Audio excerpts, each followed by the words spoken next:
아멘. 시편 기자는 1절을 통하여서 자신의 신앙을 고백하고 있습니다. 간절히 하나님을 찾기 원한다는 그 마음, 아름답지 않습니까? 그 간절한다라는 표현은요, 살기 위한 몸부림이라고 저는 생각합니다. 하나님 앞에 살아가기 위한 몸부림. 너무나 절실하게 고백하고 있습니다. 사슴이 시냇물을 찾아 갈급함 같이. 그냥 지금 못 찾으면 좀 이따 찾지 뭐. 지금 안 되면, 오늘 안 되면 내일 하지 뭐. 그런 의미가 아니라, 주님, 내가 지금 물을 마시지 않으면 죽겠습니다.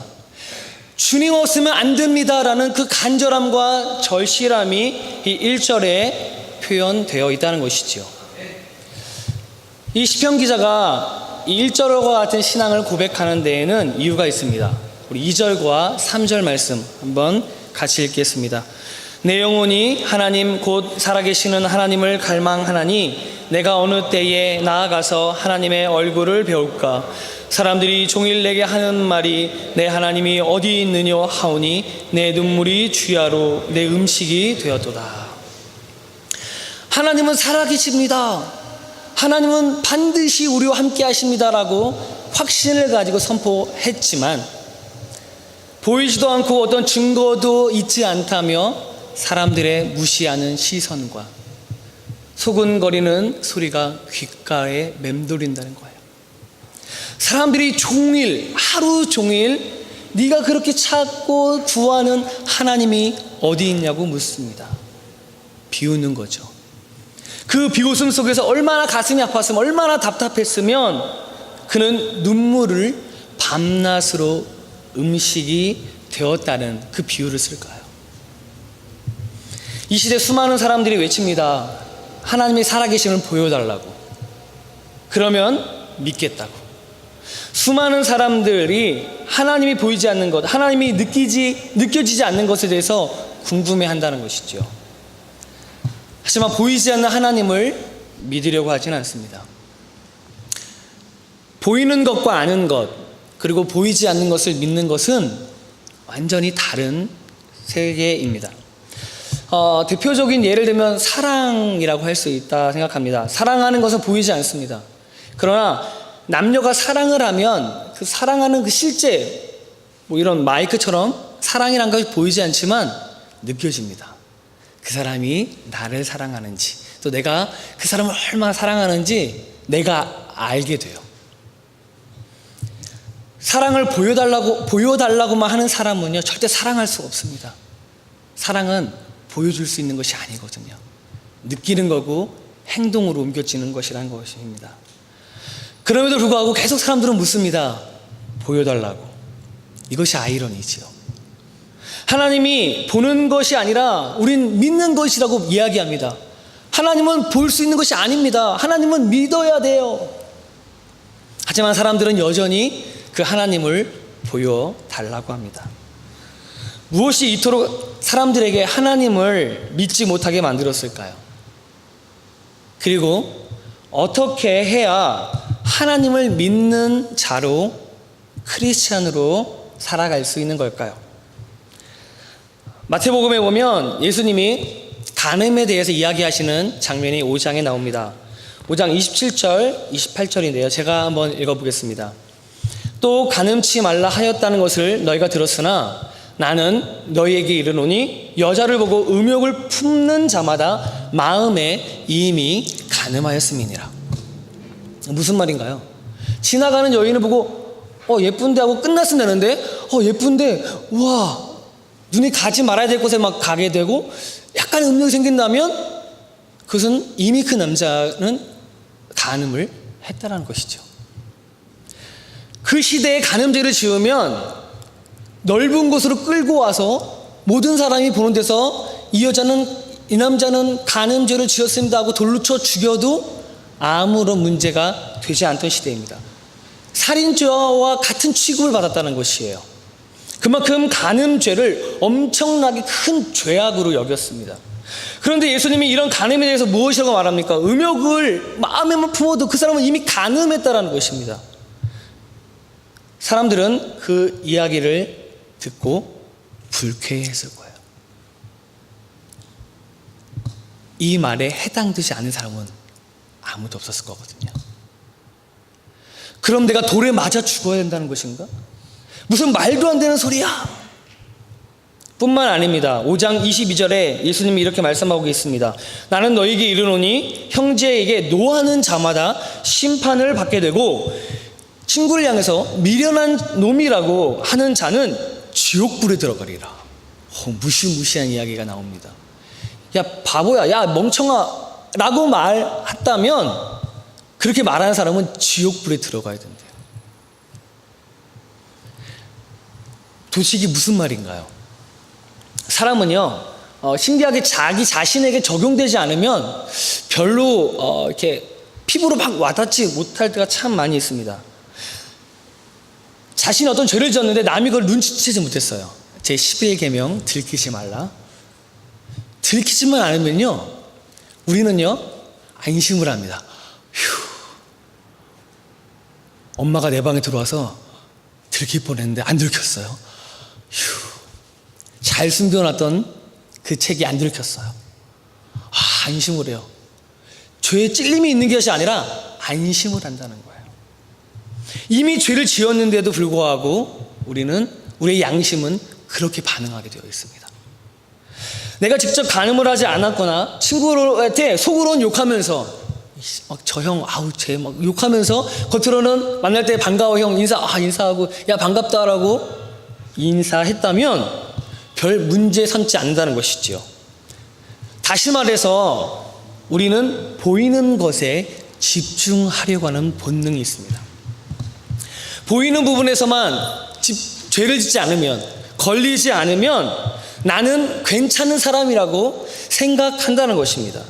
하지만 예수님은 이 간음에 대한, 이 친구에 대한 이야기를 하시면서 보이는 것이 전부가 아니라는 사실을 우리에게 말해주고 있다는 것이에요. 보이는 것에서 죄를 짓지 않는다고 너희가 죄에서 자유할 수 있는 줄 아느냐? 아니다라는 것입니다. 다시 정리하면 죄의 가장 큰 특성 중에 하나가 무엇이냐면 보이는 것에 집중하게 만든다는 것이에요.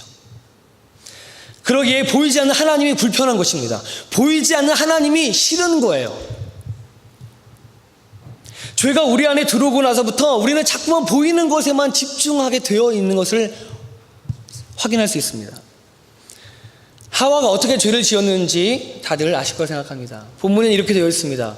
그 나무를 본즉 먹음직도 하고 보암직도 하고.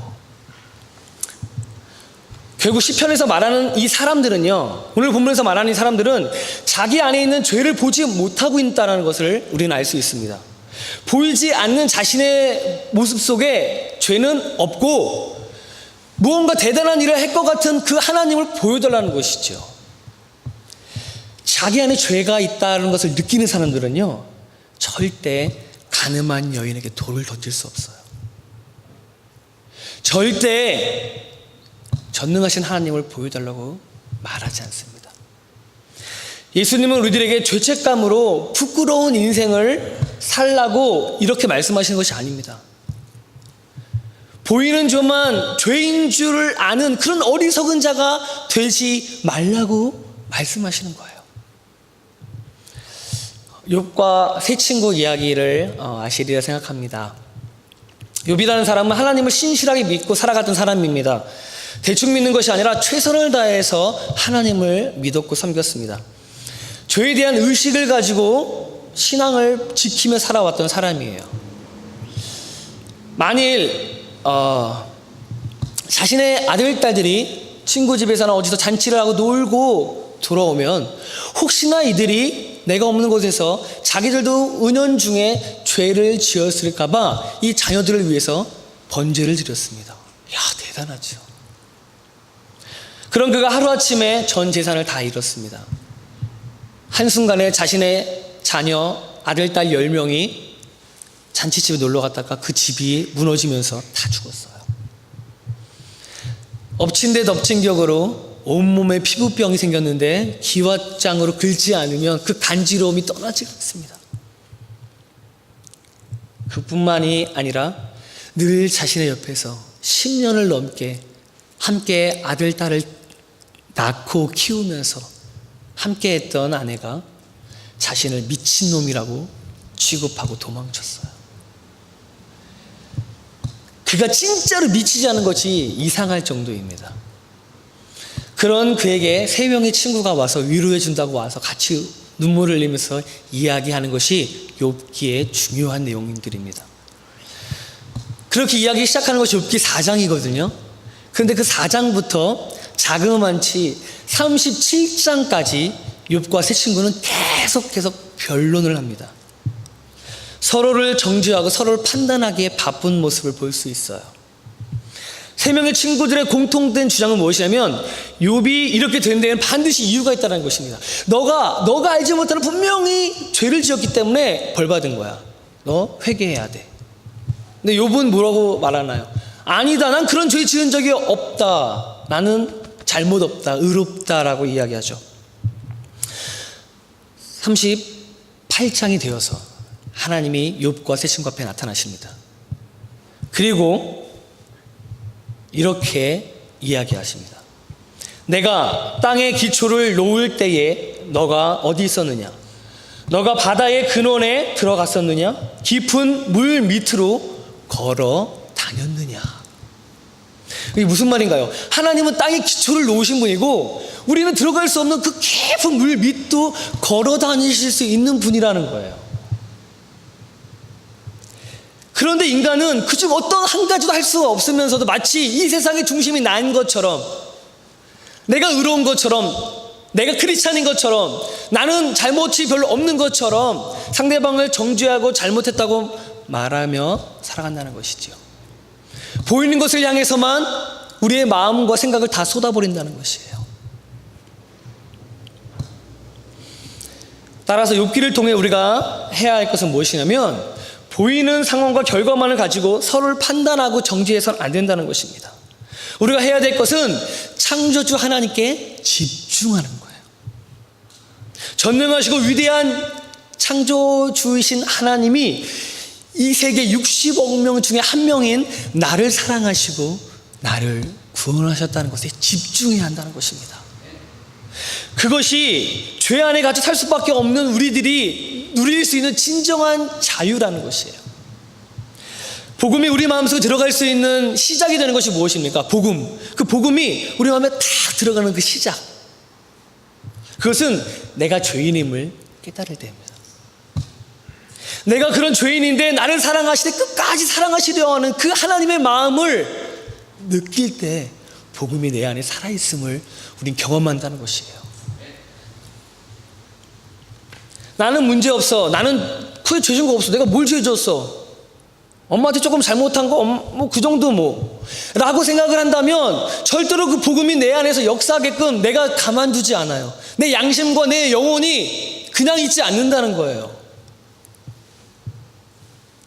우리가 해야 될 것은 하나님이 있냐 없냐로 변론할 것이 아니라 우리 중에 누가 스스로 의롭다 할 수 있겠습니까?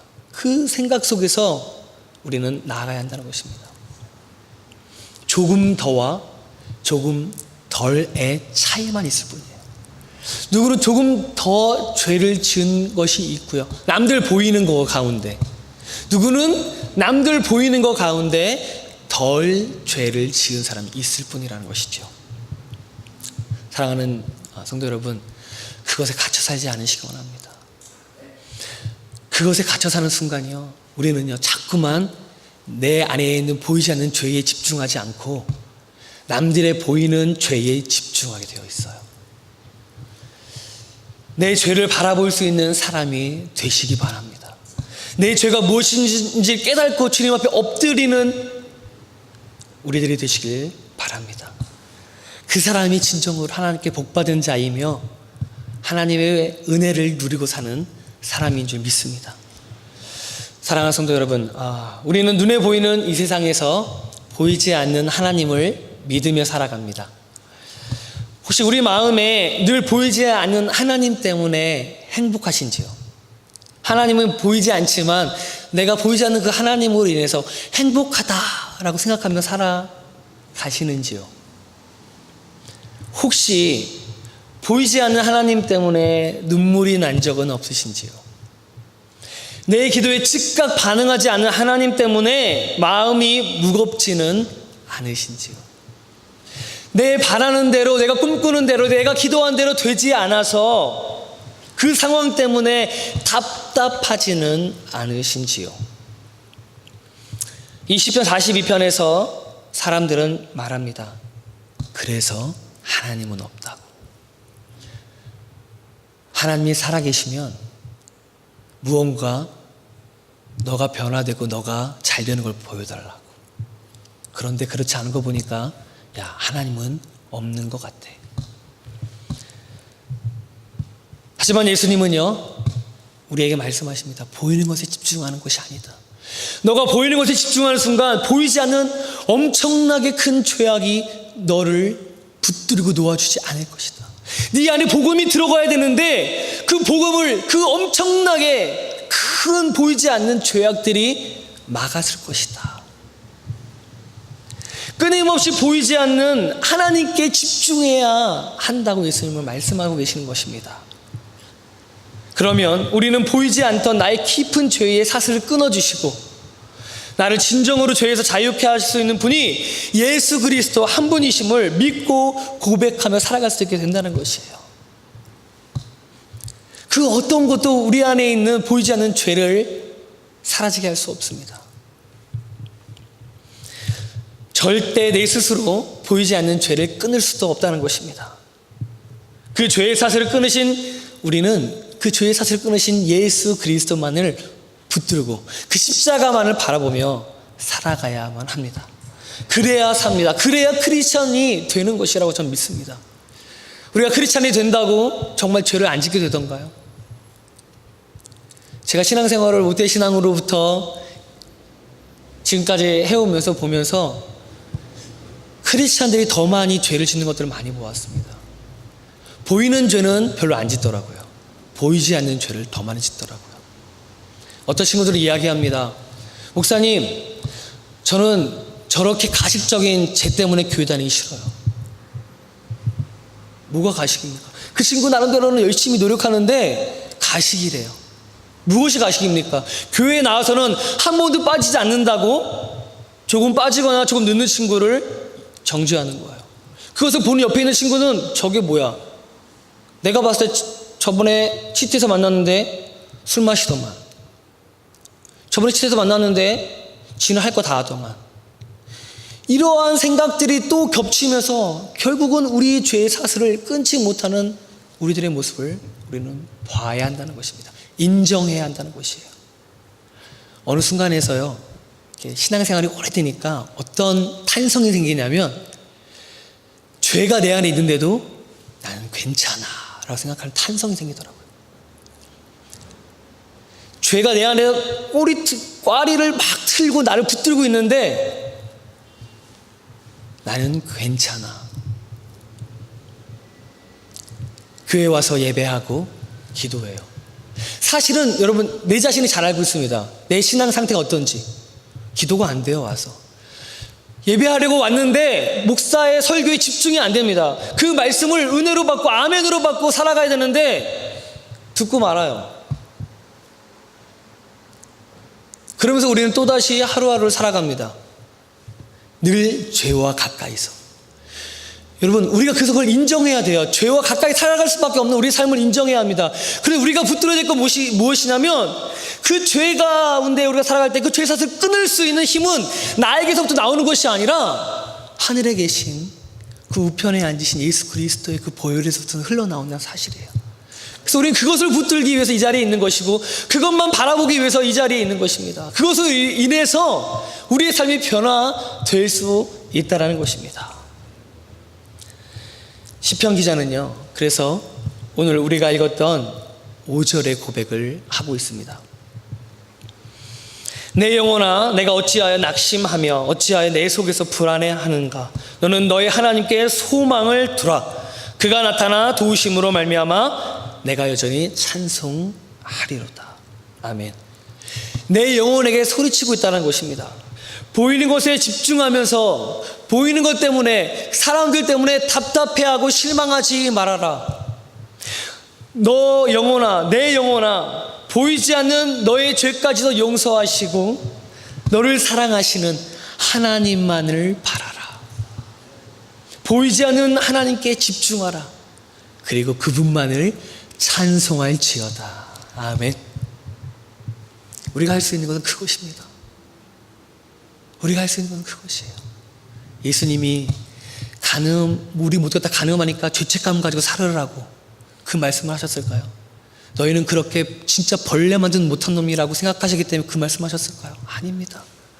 주님은요, 자신의 목숨을 아낌없이 내어줄 정도로 우리를 사랑하셨어요. 3년 동안이나 자신을 쫓아다녔던 제자가 자신을 배신하고 부인할지라도 그 제자를 찾아가서 내 양을 먹이라, 내 양을 치라고 말씀하셨어요. 성실하고 착한 성격만 가진 사람에게 예수님이 다가가셔서 야, 넌 진짜 착하니까 괜찮다. 야, 나랑 같이 가자. 야, 너 성격이 좀 뭐 이래? 아, 너는 좀 말고. 예수님이 언제 그러셨습니까? 우리가 해야 될 것은요, 내 영혼을 향해서 소리쳐야 돼요. 내 영혼아, 낙심하지 말며 내 영혼아, 하나님께 소망을 두라. 그리고 너는 하나님만 바라봐라. 집중해라.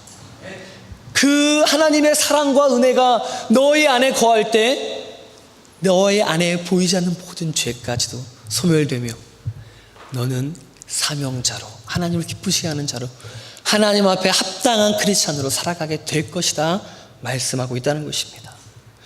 우리의 구원은요, 하나님과 그 우편에 계신 어린 양 예수 그리스도에게만 있습니다. 이 사실로 다시 일어서시고 늘 죄에서 자유하시고 살아가시는 저와 여러분 되시기를 간절히 축원합니다. 이제 우리 한 목소리 좀 기도했으면 좋겠습니다.